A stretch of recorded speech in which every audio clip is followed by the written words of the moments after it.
અત્યારે અમે શુભચિંતક પિક્ચર જોઈને આવ્યા છે. ખરેખર બહુ સરસ છે. સ્ટોરી એન્ડ ફાઇટિંગથી માંડીને A to Z બોલિવૂડ જેવું ફીલ થયું.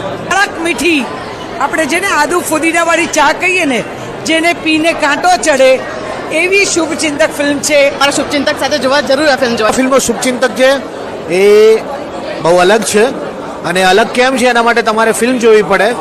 શુભચિંતક really amazing movie. બહુ સારી મૂવી હતી. Like new content movie. Like Gujarati મૂવીઝમાં સૌથી વધારે બેસ્ટ મૂવી મને આ લાગી. ગુજરાતી સિનેમામાં બહુ જ અલગ અલગ ફિલ્મો બની રહી છે, અલગ અલગ કોન્સેપ્ટ આવી રહ્યા છે, અને શુભચિંતક એમાંનો જ એક કોન્સેપ્ટ છે કે જે ગુજરાતી સિનેમામાં મિસિંગ હતો.